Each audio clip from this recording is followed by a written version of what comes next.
자, 우리가 지난 시간에 발달론적인 관점에서 이렇게 살펴봤는데, 여러분, 발달론적인 관점에서 보니까 아동 발달에서의 하나만 지식적인 발달에 우리가 거의 포커스를 맞춰져 있는 것 같은 느낌이 드는데, 한번 말씀해 보세요. 사회성 발달이나 도덕성 발달이나 이 모든 인지적인 발달이, 정서적인 발달이 그 단계마다 그렇게 중요하구나. 그 시의성이라는 그 시기라고 하는 것은 너무도 중요합니다. 여러분들 지금 보시면서 어떠세요? 맞는 것 같아요. 이해가 됩니다. 발달 시기에 그 성장이 멈추게 되면은 결함이 생긴다고 하셨잖아요. 네. 그 시기 때마다 그 아이가 누릴 수 있는 것들을 충족해주지 않으면 네. 그런 평화적인 것들이 나타나는 것 같아요. 정상적으로 성장을 못하고. 네, 너무너무 박수. 네, 너무너무 중요한 말씀이에요. 거기 아이들이 모든 발달 단계에서 보면 이제 가장 대표적으로 신체적인 발달은 눈에 보이잖아요. 키가 크고 몸무게가 늘고 잘 먹고 뭐 이러면은 신체 발달이 이렇게 크잖아요. 대표적으로 우리 한국의 아이들의 신체 발달 지수하고 북한에 있는 아이들하고는 어떤 차이가 같을까요? 다를까요? 엄청나게 차이 납니다. 우리 지금 그 초등학생이나 중학생들 신체 발달 표준하고요. 북한 아이들하고 비교하면요. 무려 7, 8cm 신체 발달, 몸무게 발달 그 정도로 차이 납니다. 엄청난 차이가 나요. 그래서 모든 발달하는 단계 과정 속에서 정상적인 발달이 이루어질 수 있도록 해주는 게 중요한 거예요.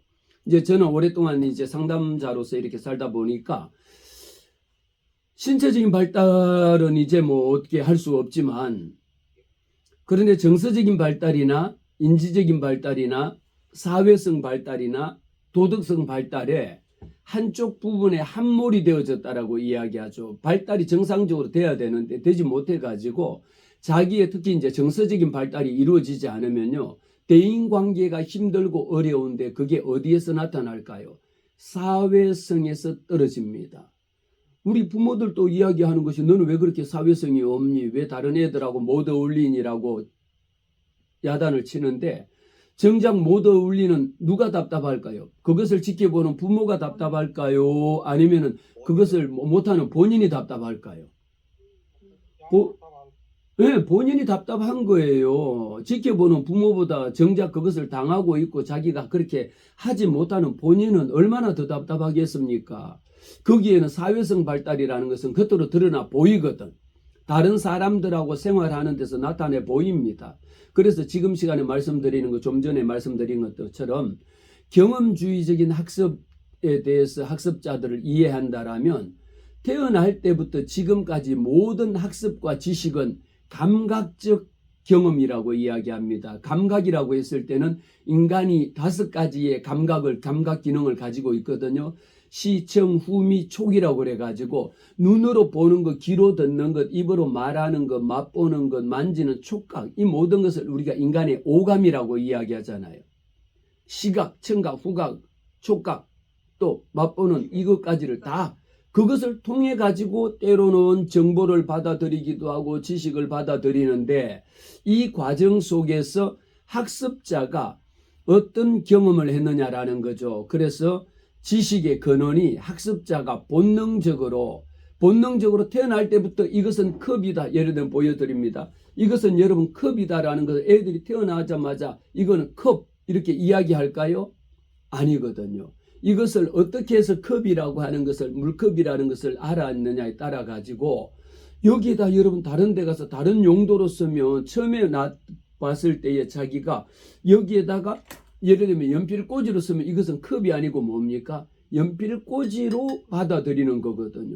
그런데 어떤 사람은 보니까 여기에다가 물을 부어갖고 마시더니까 그럼 자기는 물컵으로 이것을 지식을 받아들인 거예요. 그렇게 지식의 근원이라고 하는 것은 외부 환경과의 상호작용을 통해서 새로운 지식을 습득하더라는 겁니다. 내가 다른 사람에게 발표하고 말하고 내 정서적으로 저는 지금 너무 배가 고파요. 이 이야기를 하고 싶은데 다른 사람 어디 가서 배고프다 소리 하면 안 돼. 또 어디 가서 전 잘 몰라요. 그런 소리 하면 안 돼. 이것을 어릴 때부터 외부 환경과의 상호작용 속에 또 기분 나쁘다라고 그렇게 표현하면 안 돼. 이렇게 모든 것을 억압적으로 훈련을 받고 억압적인 경험을 많이 한 사람은 어떻습니까? 외부 환경과의 상호작용을 통해서 지식을 습득했으므로 나는 어떤 반응을 보일까요? 아니에요. 기분 나빠도 기분 좋아요. 하기 싫어도 아우 하고 싶어요. 모든 자기의 정서적인 감정을 왜곡시키는 거예요. 그거는요, 그때만, 어릴 때만 나타나는 것이 아니라 어른이 된 후에도 여러분 봐보세요. 얼마나 많은 변화, 얼마나 많은 왜곡, 얼마나 많은 인지적인 부조화를 이루는지 모릅니다. 그래서 우리에게 필요한 것은 감각적인 경험이라고 하는 것이 학습에서 가장 중요하단 말이에요. 그래서 학습자는 다양한 경험을 할 수 있도록 확장을 시켜주는 게 중요한 거예요. 우리도 한국 교육의 가장 대표적인 게 그냥 교육 그러고 공부 그러면은 일방적으로 교수가 가르치는 것에 말 한마디 하지 못하고 그냥 1시간 내내 앉아있다 듣고 오는 것이 끝나잖아요. 그런 것보다는 다양한 경험을, 아니 얼마든지 학습자들이 질문도 하게 만들고요. 교회 시간이 공과 시간이라 할지라도요. 물론 목사님이 설교할 때는 질문하는 것은 자제를 해야 되겠지만 그 시간이 끝난 후에 마치고 나서 목사님 이런 게 궁금해요. 얼마든지 할 수도 있고요. 또 성경 공부 시간이 예를 들면 그런 시간 같으면 공부하다가도 말고 선생님이 설명하는 중에 설명이 끝나면 선생님 그거 제가 잘 이해를 못하는데 그거 다시 한번 설명해 주세요. 라고 하는 것이 경험을 점점 확장시켜 나가는 것이 중요하고요. 실제 학습자들에게는 어떤 경험이 필요할까요? 다른 사람의 말을 통해서 듣는 것보다는 본인 스스로가 내가 실제로 자기가 경험해 보는 것이 가장 중요합니다. 그래서 어쩌면 우리가 어린아이들이나 이렇게 영유아기 아니면 아동기에 있을 때라도 그래서 지금 여러분 중학교 가보고 고등학교 가면은 체험학습이라는 게 많이 있잖아요. 왜 그럴까요? 말씀드린 것처럼 실제적인 경험, 내가 가서 직업에 대해서 다양한 체험을 해보는 거예요. 소방관, 경찰관, 교도관 그러면 내가 말로만 듣던 경찰관 굉장히 멋있고 화려했거든요. 내가 가서 병원의 의사 선생님 아니면 간호사 선생님 굉장히 너무너무 좋아. 그런데 실제 가서 한번 그냥 구경만이라도 그 현장을 구경하고 오는 것하고 현장을 보지 않은 것하고 또 어느 정도 짧은 시간만이라도 소방관 옷을 입고 경찰관 옷을 입고 경찰차를 타고 간호사 가서 하는 것을 구경만 해보면 오 이렇게 무서워서 저는 사람들 주사 못 놔요 할 수가 없잖아요. 이처럼 실제적인 학습자들은 이 모든 것을 경험주의적인 관점에서 바라본다라면 모든 지식과 정보의 체득은 어디에서부터 오느냐? 자기의 경험을 통해서 이루어진다라고 이야기합니다. 그래서 존 노크라고 하는 학습 심리학자는요. 요 경험주의적인 철학을 창시한 사람이 존 노크라고 하는 발달 심리학자인데 인간에 대해서 어떻게 평가를 하느냐. 인간은 태어날 때부터는 어떤 지식도 가지고 있지 않다라는 거 여러분 동의하시나요? 네. 태어날 때 우리는 뭘 알겠습니까? 그래서 태블라 로사라고 그래가지고 그냥 하얀 백지 속에 아무것도 없습니다. 거기 흰 이렇게 A4 용지에 아무것도 쓰여져 있지 않는 이 하얀 그냥 태블라 로사입니다. 이 백지 속에다가 내가 이렇게 동그라미를 칠 수도 있고 여기에다 때로는 빨간색으로 칠을 할 수도 있는 거예요. 그러면 무엇이 이 흰 백지 속에 빨간색으로 칠해지기도 하고 이렇게 검은색으로도 칠해질 수 있는 것을 그만큼 태어나자마자 우리는 백지설을 주장합니다. 그러면 하얀 흰 백지 속에다가 어떤 것을 입히느냐라는 게 너무 중요하죠. 이것을 조금 제가 우리 기독교 교육적으로 설명을 드리면 이래요. 예수 믿기 전에 예수를 몰랐을 때 교회를 안 다녔을 때는요. 교회에 대해 가지고 일체 어떤 정보마저도 없습니다. 하나님에 대한 지식이 또 전혀 없습니다. 그런데 교회라고 하는 것을 와갖고 처음에 공부를 하면서 그 사람이 하나님에 대해서 어떻게 알아가도록 만들어주느냐 말이에요. 거기에서 하나님은 굉장히 무서운 사람이야. 하나님은 그냥 잘못하면 심판하시는 하나님이야. 이렇게 만들어주면 하나님 그러면 그냥 무조건 잘못하면 죽인대. 잘못하면 벌 준대. 이런 이미지로 하나님에 대해서 이미지 메이킹이 만들어지면 하나님에 대한 생각하면 어떻습니까? 너무도 두려운 생각을 갖고 있는 거예요. 그런데 정반대로 하나님은 무섭기도 하지만 하나님은 어떤 하나님이냐? 우리 하나님은 정말 사랑의 하나님이라고 우리가 온갖 별것을 다 했다 할지라도 하나님은 끝까지 기다려 주시는 분이고, 하나님은 나를 사랑해 주시는 분이고, 하나님은 나를 치료해 주시는 분이고, 하나님은 나에게 생명을 주시는 분이야. 이렇게 만약에 처음 교회 온 사람에게 접근을 하면 어떻게 만들어질까요? 하나님에 대한 이미지가 달라지는 거예요. 마찬가지입니다.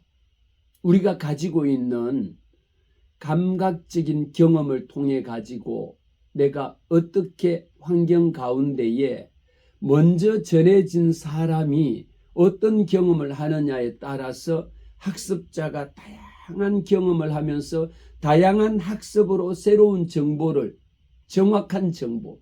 중요한 것은 뭐예요? 저는 이제 우리가 일반 교육학보다가 기독교 교육학으로 들어오면 더 중요한 것이요.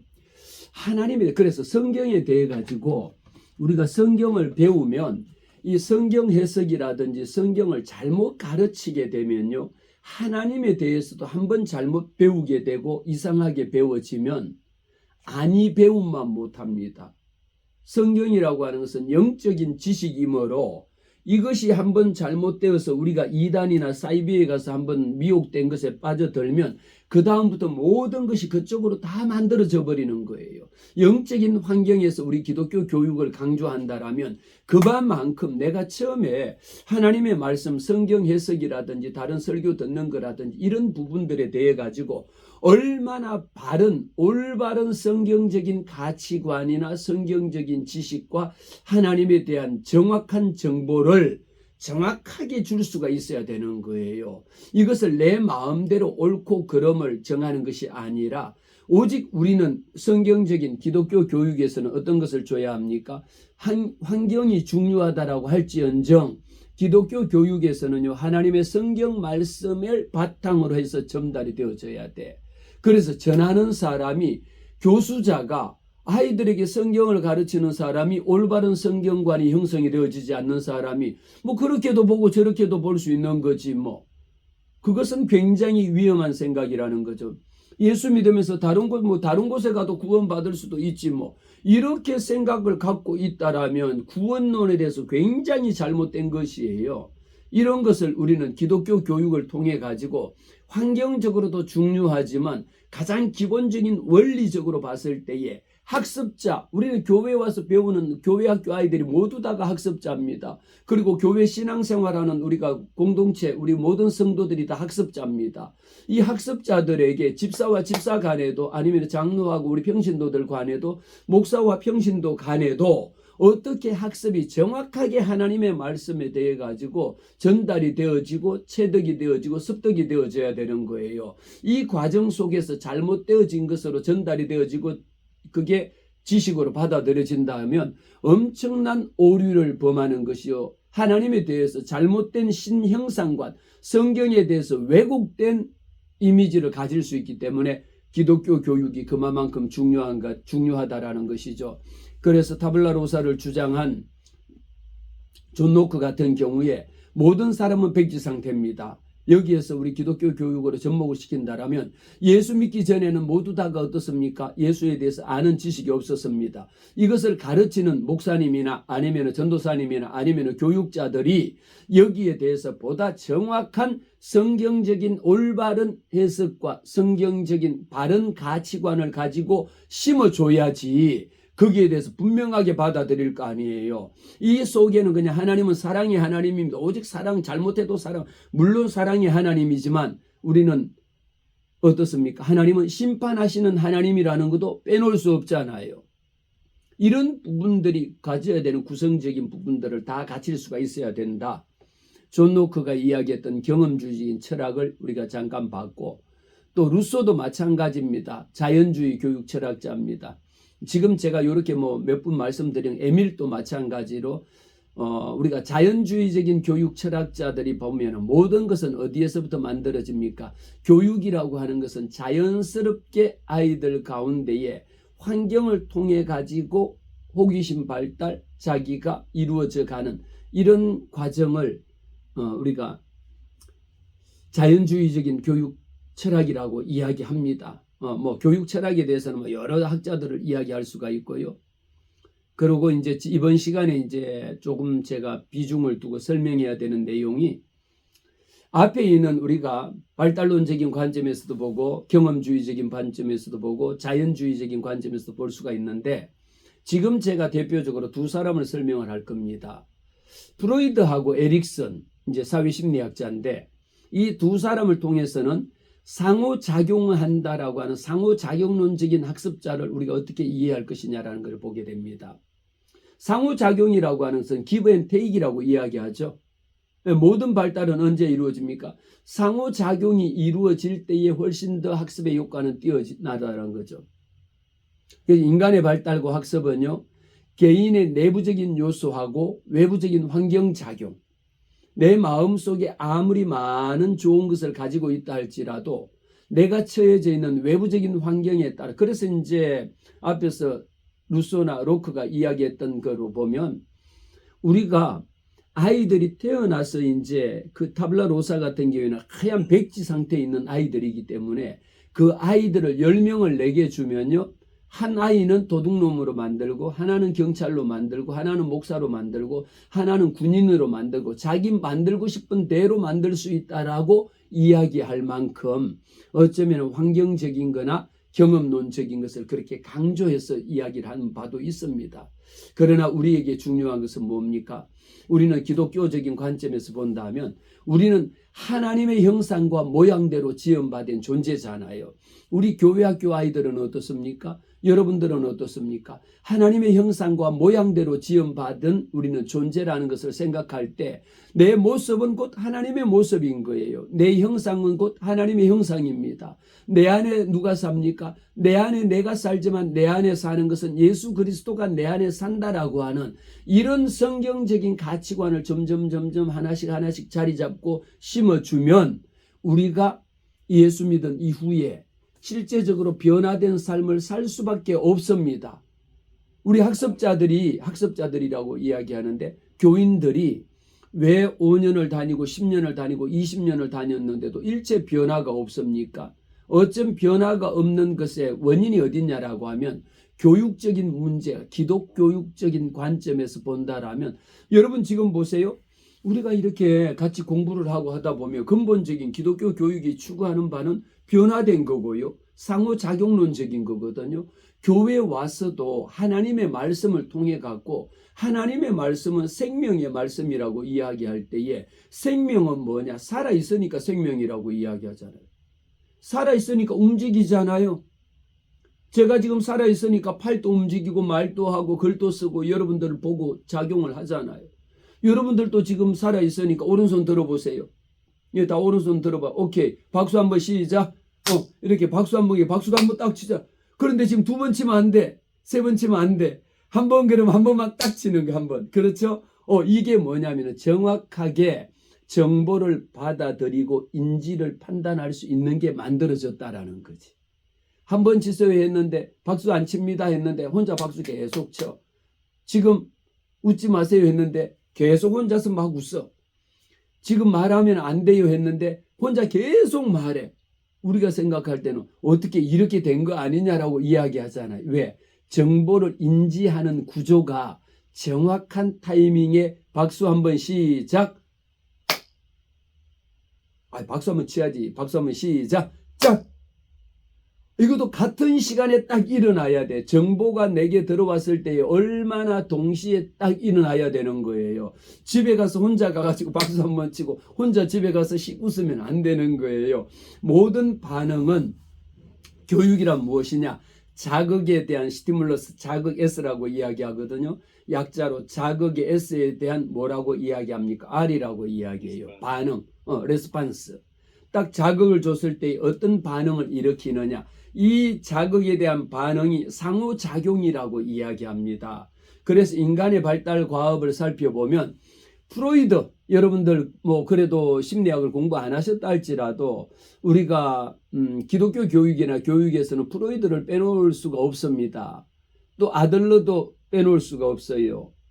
그리고 에릭슨도 빼놓을 수 없고요. 비아제도 빼놓을 수가 없는데 이렇게 보면 인간의 발달이라고 하는 거, 사회성이 발달이 되는 것도 어디에서 내가 얼마나 내 심리적인 마음의 구조를 형성했느냐에 따라서 사회적인 맥락과 같이 연결이 되어지거든요. 그래서 먼저 프로이드만 제가 간단하게 한번 설명을 드리겠습니다. 프로이드 이야기하면 우리가 상호작용한다라는 관점에서 첫 번째, 왜? 프로이드는 우리가 심리학의 아버지라고 이야기하거든요. 교육 심리에서도 빼놓을 수 없는 겁니다. 그래서 프로이드는 심리성적 발달이라고 이야기해서 사이코섹슈얼이라고 이야기해요. 심리성적 디벨롭먼트 티올리 그래가지고 심리성적 발달 이론을 주창한 사람이 프로이드입니다. 그래서 프로이드는 인간의 행동 속에는 무엇이 있느냐? 무의식적인 것, 자기도 알지 못하는 무의식의 세계가 있다라고 이야기하고, 또 하나는 내가 알고 있는 의식적인 게 있잖아요. 그것이 하나가 또 있고, 또 어떤 것을 이야기합니까? 프로이드는 인간의 본능이라고 하는 것 속에는 원본능적인 것이 있다라고 이야기해요. 원본능적인 것 속에는 두 가지가 있다라면 생에 대한 본능과 사에 대한 본능. 생이라는 것은 무엇일까요? 사는 것. 생, 사. 그럼 사는 뭐예요? 죽는 거죠. 살고 싶은 것, 우리가 아무리 여러분 힘들고 막 죽을 지경에 처하더라도 끝까지 본능적으로 원본능이라고 이야기해요. 그래서 프로이드는 원본능이라고 이야기하는 이드라고 하는 것하고 이고라고 해가지고 현실이라고 하는 것, 이고하고 슈퍼에고라고 하는 것, 초자아라고 하는 것, 이 세 가지의 관계를 가지고 이드, 가장 인간의 원본능적인 것, 이드라고 하는 그는 생리적인 욕구를 이야기하거든요. 이 생리적인 욕구하고 현실이라고 하는 것, 에고라고 하는 것, 이고라는 것, 이지오가 있거든요. 이고하고 그리고 하나는 슈퍼 이고라고 하는 것, 초자아라는 것이 있습니다. 한마디로 말씀을 드리면 내가 지금 배가 고파서 견딜 수가 없어요. 그건 생리적인 욕구잖아요. 내가 지금 화장실에 가고 싶어서 견딜 수가, 앉아 있을 수가 없어요. 그리고 내가 지금 생리적인, 지금 잠이 와서 지금 견딜 수가 없는 이런 생리적인 욕구. 우리가 이렇게 잠을 2, 3일 못 자고 나면 강의 듣다가도 그냥 졸기도 하고 강의하다가도 조는 경우도 있거든요. 생리적인 욕구는 누구도 거부할 수가 없잖아요. 지금 제가 화장실을 가야 되는데 도저히 참을 수가 없단 말이에요. 이거 지금 아직 끝나려면 아직 20분 남았는데 언제까지 못 참겠다. 그런데 지금 당장 화장실을 가야 돼요. 그러는데 가려고 하니까 손 들고 교수님 저 지금 화장실 가야 되는데요. 하려니까 현실적으로 너무 미안스럽잖아요. 그러니까 자꾸 현실은 이고는 뭐하냐? 현실을 추구합니다. 아니야 지금 수업 마치고 가야지. 아니야 조금 더 기다려야지. 그러면서 억지로 지금 눈치 보고 기다리고 있는 거예요. 그런데 초자아라고 하는 슈퍼에고는요. 그 모든 것들을 우리는 내 원본능적인 생리적인 본능마저도요 억압을 시켜버립니다. 그런 것은 필요 없어. 내가 지금 졸리는 거 3일을 안 자고도 나는 이거를 해야 돼. 아니면은 내가 생리적인 욕구 안 먹고도 나는 이거를 해야 돼. 그러면서 자기가 높은 매일같이 그냥 저 높은 곳을 향하여 그냥 내가 추구하는 이상의 세계만 너무 이상주의적이죠. 이거 여러분 프로이드 이거 설명하면요. 정말 이 프로이드 하나만 갖고도 한 대여섯 시간 정도를 풀로 쫙 설명하면 너무도 재미납니다. 너무도 재미나고 우리 인간을 이해함에 있어 갖고는 프로이드를 이해를 근본적으로 해야지 그 다음에 프로이드가 주장하는 심리성적 에너지라고 하는 사이코섹슈얼에 대해 가지고 나는 거기에 반대합니다라고 이야기를 할 수가 있거든요. 조금 보겠습니다. 그래서 프로이드는 이렇게 사회적인 규범에 따라서 프로이드의 발달 5단계라고 그래요. 프로이드의 발달 구, 항, 남, 잠, 성 그래가지고 구강기 오럴 스테이지 그래가지고 애들이 태어나면서부터 애들이 제일 먼저 하는 게 뭡니까? 엄마 젖을 빠는 것을 시작해갖고 모든 것이 있으면 아이들은 전부 다 입으로 가져가잖아요. 구강기를 이야기하고 이 시기에 아이들이 구강기에 경험할 수 있는 이제 프로이드의 관점이라고 하는 것은 심리성적인 거라고 이야기했잖아요. 그래서 사이코섹슈얼이라고 이야기하면 내가 성적으로 이제 조금 그것을 우리가 좀 이해하기에 따라서 프로이드는 많은 공격을 받기도 하는 것이 야 애가 태어나자마자 애가 그렇게 엄마 젖을 빨고 자기 손가락을 빨고 입술을 빨고 그러는 것이 성적인 쾌감을 느끼겠느냐라고 하는 모든 것에 섹슈얼에다가 성적인 것에다 포커스를 맞추고 있거든요. 그래서 성적인 쾌감을 언제 느끼느냐? 가장 기본적으로 1단계가 구강기라는 거예요. 입으로 들어가서 모든 것을 빨고 먹고 깨물고 요구하면서 무엇을 느끼느냐? 쾌감을 느낀다라고 이야기합니다. 물론 그렇게 이제 발달론적인 섹슈얼적인 관점에서는 보고요. 또 실제적으로 그때에 발달이 되지 못하면 그 다음 단계에서 나타나지는 형성이 돼야 되는데 우리가 발달론적인 관점에서 보면 무엇입니까? 발달할 때 발달하지 못하면 그게 그 다음에 그 상태에서 정체되어져 있거나 그 단계에서 고착이라고 하는 픽스되어 가지고 그 다음 단계로 넘어가지 않는 경우도 있어요. 그러면 왜곡된 현상이 생길 수가 있거든요. 그래서 프로이드의 심리성적 발달 단계 1단계에서는 부모와의 관계 속에서 얼마나 구강기를 아이들에게 젖을 물리고 엄마와 애착 관계를 형성하고 엄마의 심장 소리를 느끼게 하고 엄마 아빠가 따뜻하게 안아주고 이러면서 아이들이 이것을 충분히 경험을 하면요. 아이들의 성격 발달에 결정적인 영향을 미칩니다. 그런데 이 단계가 왜곡이 되어지고 먹고 싶을 때 못 먹고 젖을 빨아야 될 때 못 빨고 이런 감정을 느끼지 못한다라면 심리적으로도 우리가 만족을 느끼면 편안하잖아요. 그런데 제가 지금 수업하면서도 여러분들이 지금 당장 전부 다 지금 화장실 안 가면 안 되는 상황인데 가면 안 돼. 가면은 그냥 끝이야. 이렇게 하고 나면 앉아 있는 게 얼마나 불안하겠습니까? 얼마나 불편하겠습니까? 제가 설명하고 있는 이 강의 내용이 머리에 들어오겠습니까? 안 들어오지. 오로지 그냥 몇 분 남은 거야. 지금 끝나야 되는데 그냥 지금 빨리 가야 되는데 내가 지금 강의하는 내용은 하나도 머릿속에 들어오질 않아요. 이런 단계인 거예요. 그래서 우리가 프로이드를 이야기하면 1단계에서 구강기 때 엄마들이 아이들과 함께 충분하게 심리적인 접촉점 그리고 발달적으로도 아이들이 구강을 통해서 입을 통해서 젖을 빨고 물고 깨물고 다른 자기 그 입술을 이렇게 하면서도 심리적인 안정과 편안함을 찾을 수 있는 게 1단계. 2단계는 뭡니까? 에너 스테이지라고 이야기합니다. 학문기라고 이야기해요. 그래서 프로이드는요. 애들이 배변 활동하는 것 있잖아요. 이렇게 처음에는 이렇게 애들이 대소변을 못 가리잖아요. 뭐 태어나서 그냥 바로 애가 그냥 뭐 화장실 따로 가뇨 할 수가 없잖아요. 그러는데 이 학문기 배변 훈련을 통해 가지고 얼마나 많은 통제를 받느냐 아니면 독립성을 배우느냐에 따라서 아이들의 성격 형성에 너무도 많은 영향을 미쳐요. 이거는 실제적으로 많이 나타납니다.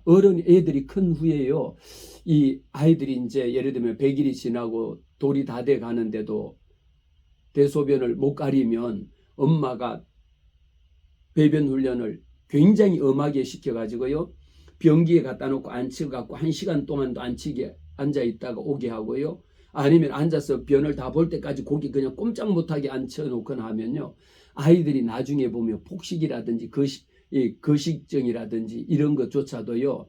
왜 자기가 갖고 있는 그 배변 활동을 통해서 얼마나 너무도 강하고 부담스럽고 억압을 많이 받으면 아이들의 정서적인 발달에도요, 성격 형성에도 많은 영향을 미칩니다. 그래서 어른들이 우리가 대학생이나 중고등학생들도 심리 상담을 해보면 성격이 원만한 아이가 있는 반면에 성격이 너무도 까칠하고 너무도 이런 부분들을 많이 보면요, 이 아이를 거꾸로 들어가서 이제 우리가 프로이드의 심리 성적 발달 단계에 또 접근해서 그쪽으로 프로이드 입장에서만 상담을 하는 또 학자들이 있거든요.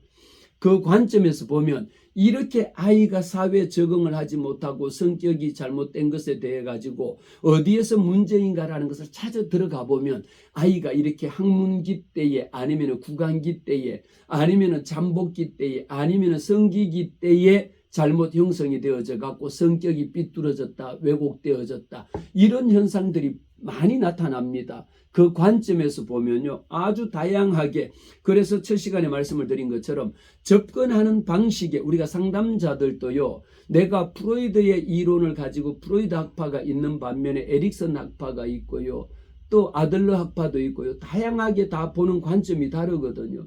3단계는 무엇입니까? 남근기라는 겁니다. 이때 아이들이 와이디푸스 콤플렉스라든지 엘렉트라 콤플렉스라든지 남자아이는 엄마를 좋아하고요. 여자아이는 아빠를 좋아하거든요. 그러면서 남자가 가지고 있는 남성상이나 여자가 가지고 있는 여성상이나 남성과 여성에 대한 이런 부분들을 자기가 얼마나 여자아이는 아빠를 통해 가지고 남성이라고 하는 것을 배우고요. 또 남자아이는 엄마를 통해서 이성, 여자라고 하는 이것을 배우게 되는데 이 시기에 아이들이 정상적으로 남자아이는 엄마를 통해서 이성을 통해 갖고 상호작용하는 성적인 정체성을 형성하는 과정입니다. 그런데 이 단계를 부모가 얼마나 잘 원만하게 이루어질 수 있도록 해주느냐에 따라서 아이들이 초등학교 때부터 보면요. 잘못된 동성이라든지 이성 이런 부분들에 대해 가지고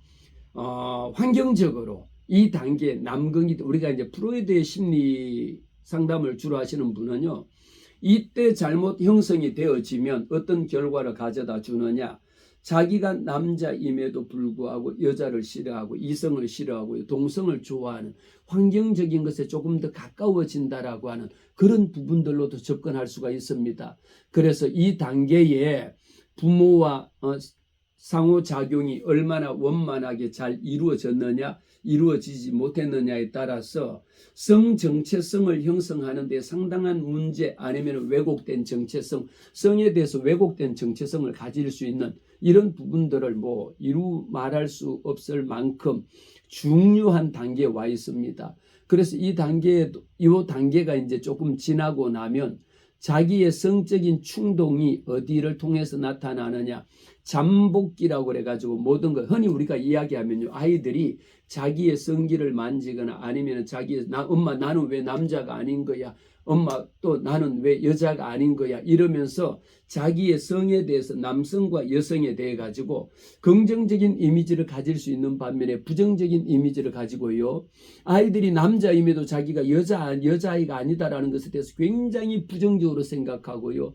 또 여자아이들은요. 남자아이처럼 남건이 없다라고 하는 것에 대해 갖고도 엄마 왜 나는 고추를 안 달아준 거야. 왜 나는 남자로 안 만든 거야 대해 가지고 굉장히 피해의식을 가지고 지내고 이런 단계가 실제 프로이드의 발달 단계 속에서 보면 많이 나타나지는 과정입니다. 이 과정이 보통 초등학교 입학하기 전에 형성이 되어지고 초등학교 들어가서 사회적인 외부적인 영향을 통해서 상호작용이 일어납니다.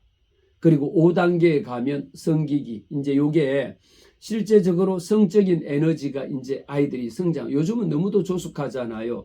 이전에는 초등학교 졸업하는 12살 정도라고 이야기했는데 지금은 아이들이 너무 성조숙증이라고 할 만큼 성적인 에너지가 성숙해지고요.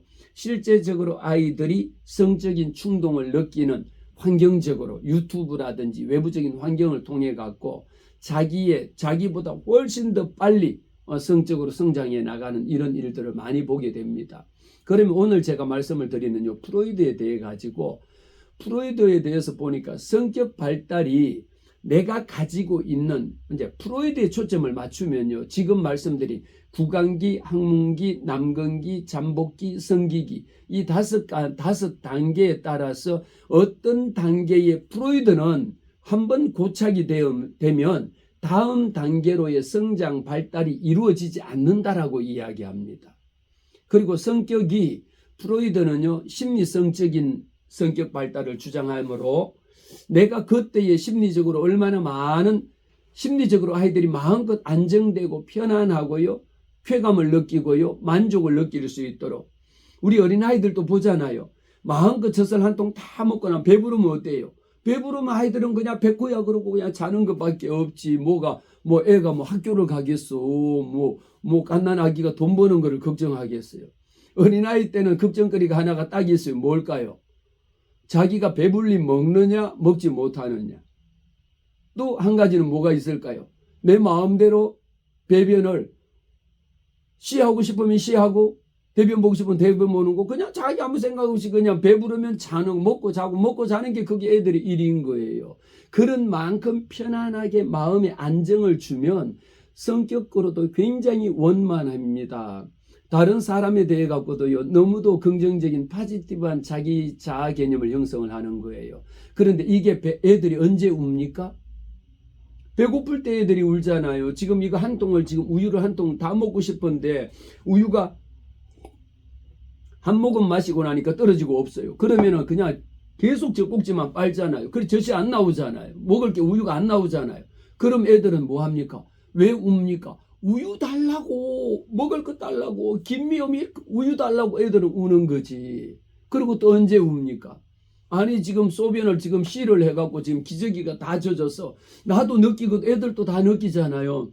애들이 정서적으로 가만 느끼니까 아니 자기가 씨를 할 때는 좋았는데 이게 보니까 30분이 지나도 1시간이 지나도 기저귀를 안 바꿔줘요. 그러면 소변도 보고 대변도 보고 다 했는데 이게 다 섞여 갖고 있으니까 어떻게 얼마나 축축하고 얼마나 찝찝할 거 아니에요. 애들이 언제 웁니까? 그 두 가지 때 우는 거예요. 아니면 애들이 어디 아플 때 우는 거예요. 이때 이 배변한 후에 기저귀를 제때 바꿔준다든지 배고프면은 자기의 불편함이 없도록 먹을 것을 충분하게 주면 애들은 하는 일이 오로지 걔들이 하는 일이 딱 한 가지야. 먹고 자는 거 뱉고야 그러고 자면 얼마나 그러게 실컷 먹고 잘 자고 일어나면 애들이 울어요? 안 울어요? 안 울잖아요. 그냥 뽀송뽀송하니 그러고 애들이 진짜 애들답게 그냥 웃잖아요. 만족스럽다라는 거야. 그런 게 모든 게 지금 먹는 것도 해결이 안 되고 대소변을 보고 배변을 해도 기저귀도 안 바꿔주고 그냥 1시간이 지나도 안 바꿔주고 배고프다고 그렇게 울어도 그냥 젖도 안 먹여주고 애들이 하는 거는 뭐예요? 젖 주세요! 그러고 그냥 울고 불고 하는 거예요. 그게 자꾸 반복이 되다 보면 마음속에 심리적으로 아이들에게 성격 형성이 나중에는요 배가 너무 고팠는데 1시간 내내 울었는데도 느껴주잖아요. 아이들이 어떤 반응을 보입니까? 젖을 줘도 안 먹고요. 그냥 물어 뜯어버리고요. 거부하고 젖꼭지를 밀어내버려요. 이렇게 이런 일들이 계속 반복적으로 지속이 되다 보면 어떤 결과가 생깁니까? 성격 형성의 아이들이 왜곡된 성격으로 만들어진다라는 것이지. 그래서 사실은 프로이드를 공부를 해보면요. 참 재미나요. 인간의 성격 형성, 인간의 뭐 심리 이해의 가장 기본이고 가장 원동력이 되는 것이 프로이드니까 프로이드의 이런 이론을 우리가 조금 더 깊게 여러분들이 책을 통해서도 이미 많이 배운 내용이지만 들여다보면 그 발달 단계별로 5단계를 거치면서 성격 형성이나 사회성 발달이나 정서적인 발달이나 상호작용이 엄마 아빠를 통해서 감정의 발달이 일어나구나 라는 것을 보게 됩니다. 그래서 여러분들이 이제 기독교 교육학자로 교육자로 기독교 교사로 활동하면서 주변에 있는 아이들을 보면 이런 문제가 되어서 이렇게 형성이 되었구나라고 하는 어떤 원인을 찾아 들어가 볼 수 있는 계기가 된다라는 것까지 말씀을 드리겠습니다. 그리고 에릭슨은 제가 따로 녹음을 해가지고 또 올려놓도록 하겠습니다. 네, 여러분 지금 또 다음 수업 들어가야 되잖아요. 네, 너무너무 수고하셨어요. 제가 질문도 바꿔야 된다. 네, 너무너무 수고하셨어요. 오늘은 여기까지. 다음 주에는 제가 출국하는 문제로 녹화해가지고 올려놓겠습니다. 다음 주에는 이 시간에 수업을 못합니다.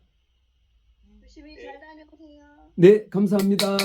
수고하셨어요. 고맙습니다. 네, 예. 네.